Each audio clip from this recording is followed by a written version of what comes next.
All right, first panel of the day, private rights of action. We're going to talk about a very troubling trend that is happening in state legislatures, unfortunately some congressional enactments as well, and the carnage that it is creating for businesses of all stripes. And we have an excellent group of panelists to talk to us about it today. We've got Andrew Davis, who is a partner from Lehotsky Keller.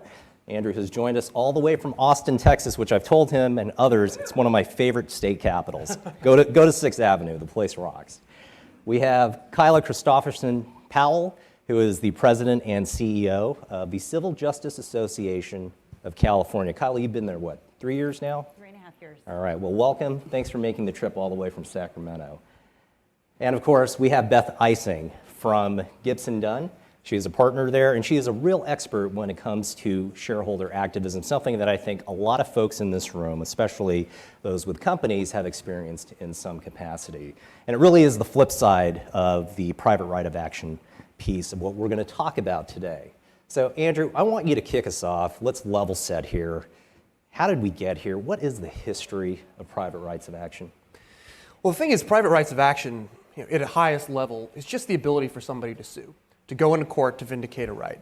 So these are really historically based in the common law, right? So you had your typical trespass actions and property actions where someone had an injury, they went to court, and they were able to get recompense. But as we moved more towards a bigger government model, you started having legislatures who saw problems that they thought needed to be addressed and created new rights outside of the common law system that looked different. They looked more like they were enforcing some type of public right or some type of public policy separate from the individual. And you can see this, for example, in something like antitrust, where you have the Sherman Act, the Clayton Act.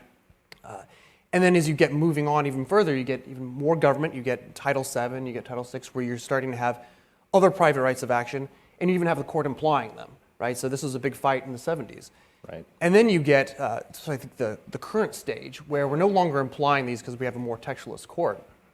But the real issue is, how much can the government actually create rights of action, especially when there's no real injury, or at least the injury is not really the point of the suit. The point of the suit is more enforcing public policy. And look, we're going to talk tons about injury because there's this issue of standing that might be a panacea to some of this.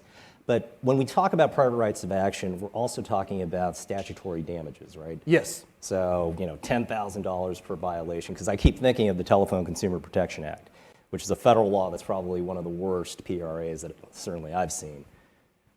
I think that's absolutely right, and I think the two really go together with injury and damages, because one of the reasons why these provisions have damages in them that are statutory is because the actual damage to any individual is often de minimis.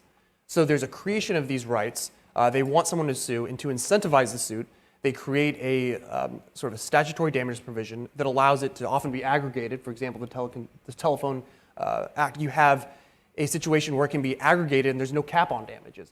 And so it really creates a huge incentive. Hence the explosion of class actions that we've seen. Exactly. Right. So you see this creation of these private rights of action and then sort of weaponize them with this sort of aggregation or no cap that really creates problems. Yeah.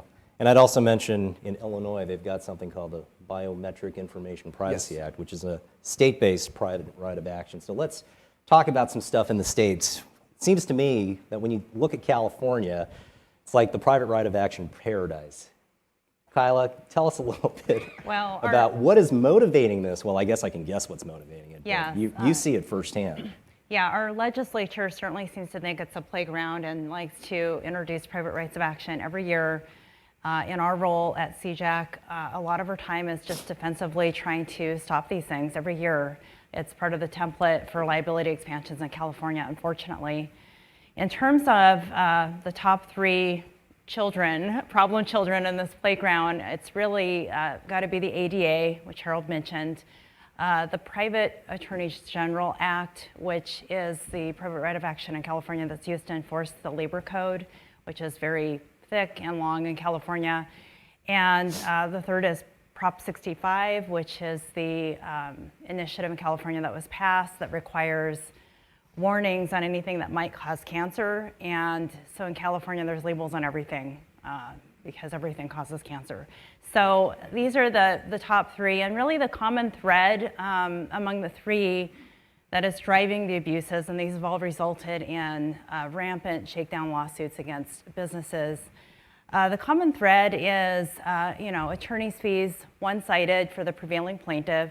So it's, I think, really the top motivator in terms of the abuses and the shakedown lawsuits. It's per violation penalties that stack up to be easily hundreds of thousands of dollars, if not more. And then the third would be, just a low pleading threshold, so that under all of these that I mentioned, there's really not a requirement for any showing of damages, which sounds crazy, but it is California. And so what we see is a lot of technical violation kinds of lawsuits where, under PAGA, it's like misspelling on a pay stub that didn't cause any damages, but it can serve as a basis for a lawsuit. So these are really the recipe for disaster and why we have the abuses that we've seen in California. Well, so are legislators in Sacramento kind of getting the joke on this? I mean, are they like saying, wait a second, maybe we should be a little more thoughtful about what's getting out there? I mean, I know Prop 65 was what, a ballot initiative, right? Yes. So it was the voters who decided to get everyone in the state of California to sue. But is there at least some awareness that there are some problems here? I don't think so. They're not getting the memo. It's interesting because there is actually data to show that these private rights of action are mostly benefiting attorneys and not consumers. So for example, in the Prop 65 space, around over 80% of the awards, I think it's 86% as the most recent numbers of settlements, are just attorney's fees. So right there, it shows the attorneys are winning. And then if you look at PAGA, if there's a comparison between the court actions, the private actions versus the labor agency actions, and the numbers show that the labor agency actions are twice as fast as the court actions. So they're speedier, and also the per employee recovery is about 4.5 times more than the private actions, and a large piece of that is because the attorney's fees end up siphoning a lot of money away from the employee. Yeah. Well, so let's talk about injury and standing. I think the U.S. Supreme Court, at least in a handful of decisions, Spokio and TransUnion, is very vocal, at least when it comes to Article 3 standing, on some of these private rights of action where there's really no injury. And so how can you bring a lawsuit because it's not really a case or controversy? Why don't you tell us a little bit, as a primer, on what the Supreme Court said, but how are the lower courts interpreting this, and how is this impacting, at least at the federal court level, some of these PRAs that we're seeing, the lawsuits? So you're right. So the two biggest cases on this recently were Spokio and TransUnion. And in both of those, the court basically addressed in the Fair Credit Reporting Act, when somebody has an injury that can suffice to be able to actually come into court under Article 3. Because the problem was that in both of these cases, you had some type of credit report that had some false information. And in one, there was really no problem with it. It was false information, but wasn't derogatory in any way. And then in TransUnion, they sort of split between different members of the class. One group in the class, it was reported out, and they said that group has standing. But it was different for those who the information was within them because there was really no injury. And that was the point the court focused on, was when somebody has, there's a statutory violation, that really the only problem here is the statutory violation, that there's no actual concrete harm that follows from that they can't just come into court and then get a bunch of damages and then especially rack it up in some type of class action. But it's been a very difficult road, I think, in the lower courts. It's very unclear what this means. And a lot of judges, even across the political spectrum, and I say political, and I shouldn't use that word, I should say across the sort of ideological spectrum and how they interpret these things. And so you have some judges, so you have someone who I think has a sort of strong on standing, Judge Newsom in the 11th Circuit, has written a couple opinions where he says, it's very unclear what it means in this context, and there's a lot to be hashed out. The 7th Circuit, you talked about Illinois' Biometric Act. The 7th Circuit said that someone had standing because just having their biometric information released and not having the ability to know about it, not even control it, but know about it, that was enough of an injury. So it's still a rough road when it comes to standing in the lower courts and figuring out what exactly these cases mean. So I'm not a Supreme Court jurist, but when it comes to things like concrete injury, I think about things like personal injury, economic Yes. injury. So in the Seventh Circuit, you're telling me that there's some sort of a reputational harm injury. I mean, what does that even mean? It's very strange. And so the test that TransUnion essentially laid out was in order to figure out if there's an injury that's concrete, you look at basically two things. One, is there an analog at the common law, right? Is this something like an injury that you would typically have? And then two, you look at what the legislature has done because they are able to create some types of injuries. And so you have this weird understanding of what does it look like. And there's this, in TransUnion they talked about reputational harm and sort of privacy interests. But these really come from the late 1800s, early 1900s, which really aren't based in common law. So the court in the Seventh Circuit, in that case with Illinois' law, really addressed that issue, but it didn't get to exactly how that fits into the common law in a real way. And that's a problem going forward. And I should add here that I think standing is one way to address this, but in TransUnion, the court, in Kavanaugh's opinion, also briefly mentioned Article 2 concerns. And this is another issue that we should be thinking about. It's not a either or between Article 2 and standing, but really a both and. Both do you lack Article 3 standing? And is this really an Article 2 problem because this is government enforcement just by a private individual who the executive has no ability to control? So that would include things like the Medicare secondary payer statute, which has a private right of action. And what I understand is there's not a whole lot of executive supervision when you're outsourcing this type of litigation to private citizens. Is that? That's exactly right. So there's a handful of acts across the federal code and then some of the state codes where the real problem is what's really happening is you're trying to leverage individuals to enforce government policy. Right. And these individuals who are doing it are attorneys or the most sort of active, sort of ideologically driven plaintiffs. And they have no check on them in terms of political checks, right? You don't have anyone able to vote them out. They're able to go into court and try to expand and harass in whatever way they want. So you have this real Article 2 and sort of analogous problems when it comes to the states, where there's no control over who's actually enforcing the law. So how would this apply in the context of the False Claims Act, where we know that there are private citizens called relators who enforce on behalf of either federal or state governments if there is supposed fraud, waste, or abuse? Are there at least some mechanisms of executive control under those circumstances? So there are some in the False Claims Act, and that's one that there's a little more historical precedent from, but it's still an open question. In I think it was 2000, in a case out of Vermont, the courts held that there was standing in the context of the False Claims Act, but they specifically reserved the question of whether there was an Article 2 problem. Right. And so in the False Claims Act, there are some controls. The government's able to come in and take over a suit at the beginning if it wants to. It can request the dismissal, and that's almost always granted if they want it. But most of the time, the False Claims Act, the government just lets these suits roll on and doesn't really have any supervisory control over them. So that can be an issue for Article 2. Yeah.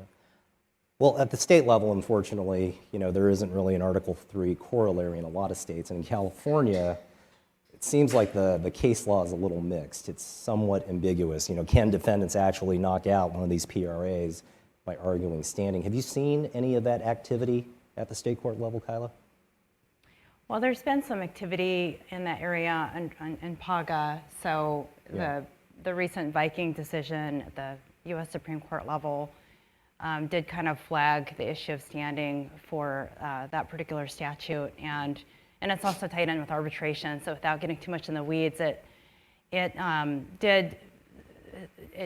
did fortunately require that for individual actions that those have to go to arbitration under PAGA, and so then that removes the ability for the plaintiff to have therefore standing to just take the representative action piece to the courts. And so there's a momentary check, except for in the dissent, Sotomayor said that California could perhaps change the law so that standing would be still available to take the representative action to the court. So it's a mixed bag, a bit of a moving target. But it seems like those battles are going to play out in litigation itself. As more and more of these cases are brought, you would imagine more and more arguments are going to go out there. I think so, and if the litigation doesn't go the way the legislature wants, they're going to enact legislation. No, they never do that in Sacramento. They will make it go the way that they want. I can't imagine what you go through on a daily basis, Kyla, especially in California. Why don't we pivot a little bit and talk about shareholder activism? And Beth, you've been working on this issue for a number of years. Tell us, what is going on in this space? So there are an increasing number of mechanisms for shareholders to be active, to present various demands. One of the ways you only need to own $15,000 in stock is to submit a shareholder proposal that will go into a company's proxy statement and be voted on at the annual meeting. We've had a dramatic change in the SEC staff's interpretations on these subjects in the last couple of years, and it's really resulted in more and more of these matters being voted on. They often are pushing for various changes at the corporate level, including more disclosures. And so in particular, what we're seeing from a litigation perspective is whether it's from shareholder proposals or the various proxy advisory firms, the institutional investors saying all of these ESG topics are of utmost importance, we're seeing companies be responsive and disclosing more and more about how they're operating in a sustainable manner. But no good deed goes unpunished. And so we're also seeing a rise in litigation over these ESG statements. Sometimes courts are saying they're just puffery, they're not actionable. But we are seeing, for example, companies that have said, listen, we strive to do more in the area of having an inclusive workplace that is free of harassment. And when there are various claims of harassment, courts saying those statements themselves are actually actionable.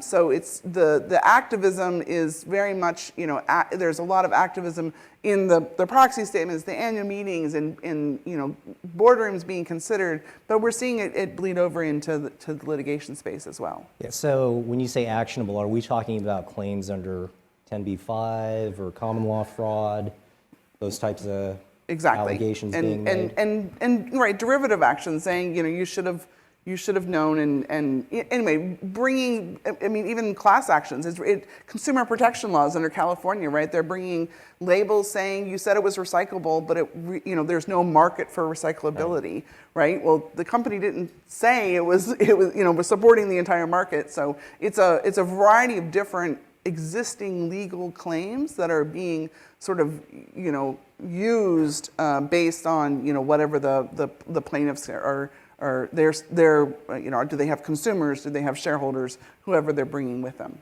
So how do you advise clients to navigate some of these treacherous waters?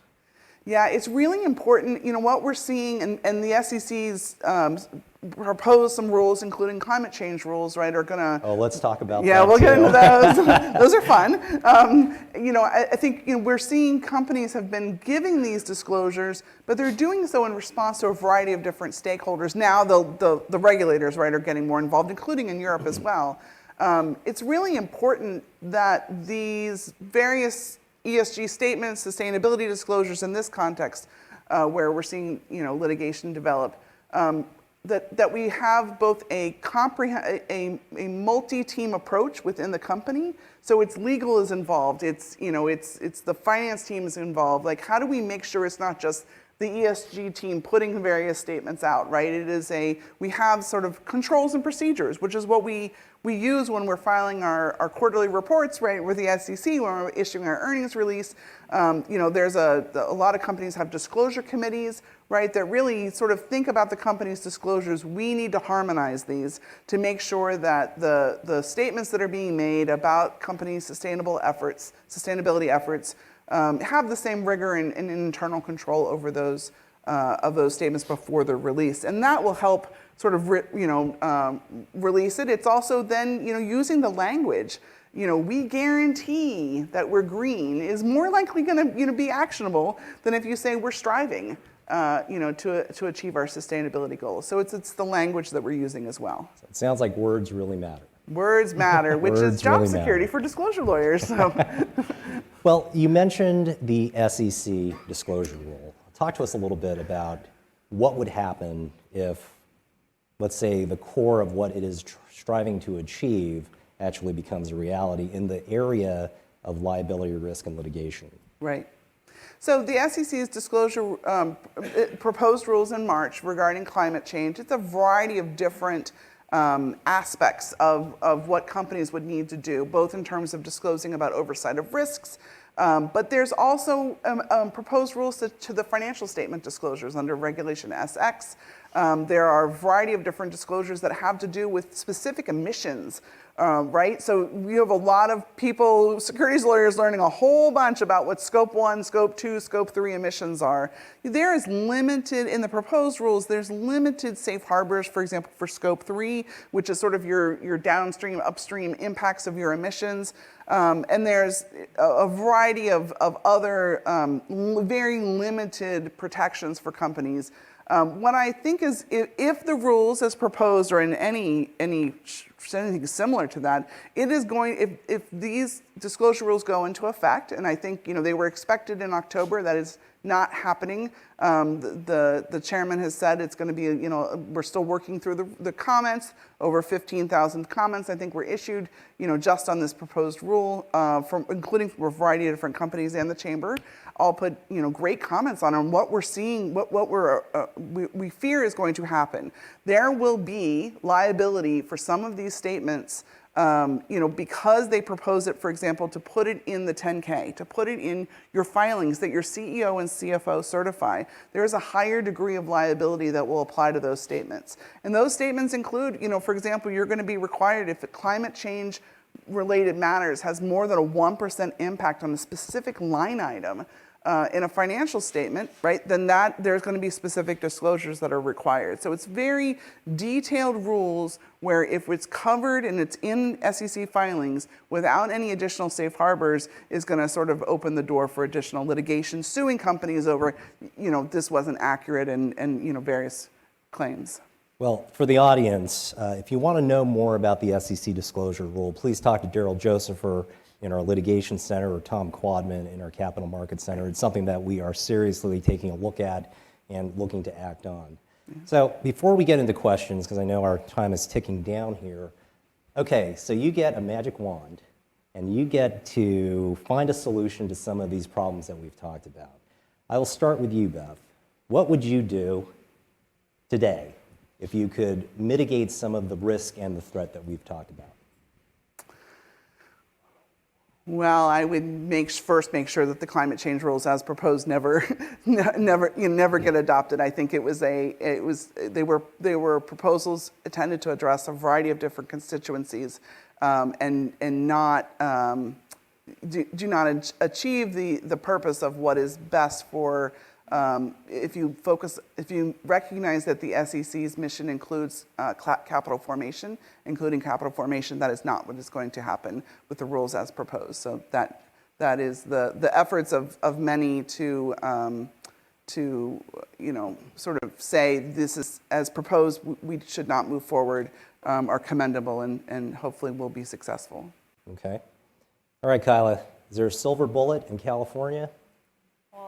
Short of removing PRAs altogether, which would be my dream come true.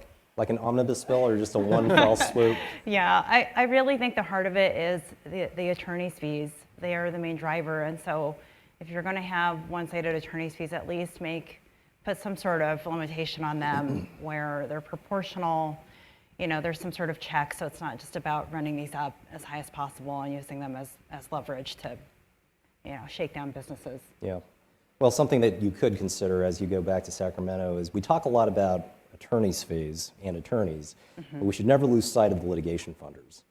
How do they have a lot of skin in the game. How can they be put on the hook when it comes to pursuing various lines of litigation?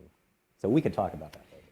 Yeah, I think transparency is a big piece, right? Indeed it is. So, yes. Indeed it is. Andrew, what say you? Well, even as a litigator, I think the biggest issue is, starts with the legislature, right? It's about making sure that you have legislators to understand that the point of action should be to fix individual injuries that people are actually suffering, not to have policy implemented through individuals. And I know a lot of times you're going to have people who say that they just want to make sure this is outside of the control of the government. They want to make sure individuals are the ones doing this, because they recognize that if the other political party comes in, their agenda may not be implemented. But there's a lot of risk with that. Yeah. When you give this over to private individuals, you're giving it over to interest groups. You're giving it over to attorneys, class action attorneys, who are just concerned about the money they can make from it. and you really lose all control. And so I think it's about educating in some ways and making people aware that it may look good today, but you're really opening up a Pandora's box when you just outsource all the enforcement. Yep. I think you would have a fair degree of agreement here in this room. So why don't we open it up for questions? We have a microphone in the back. There you are, Lauren. Don't be shy. Jim Copeland up here front, gentleman with the yellow tie. Jim, thanks for joining us. Thank you. Wow, we're live streaming, right? So, yeah, I mean, this is a fascinating discussion, and it sort of brings together the private litigation stuff I'm interested in and the shareholder activism stuff I'm interested in. How exactly, you know, and I agree that ESG disclosure generally, the climate change rulemaking in particular, opens up new avenues both for government and state and federal enforcers as well as private rights of action. I argue as much in a comment letter, but what is the mechanism here? I mean, 10b-5 normally is going to have a loss causation standard. So has that been eroding? Have we seen an erosion of loss causation standards in 10b-5 litigation or derivative actions in Delaware or elsewhere? I mean, what's the mechanism here where a plaintiff would actually have a plausible claim that because this ESG disclosure was arguably wrong, we lost money? Well, I'll start from the concept of, right, they're focusing on the fact that the ESG disclosures and the company's ESG efforts are material, are essential to the investment decision that they made. And so if it's not correct, right, and I will say a lot of the ESG litigation that we've seen, it's not going to the point of where we have a judgment. It is the motions to dismiss are not being successful, and so it's being resolved, right? And so, you know, that is, you know, just because if you ultimately win, that's great, but even if you ultimately win, you've still had the time, expense, and publicity surrounding the fact that there was, in fact, litigation. And so it's preparing for that as well. Any other questions from the audience? Don't be shy. This is not a shy group.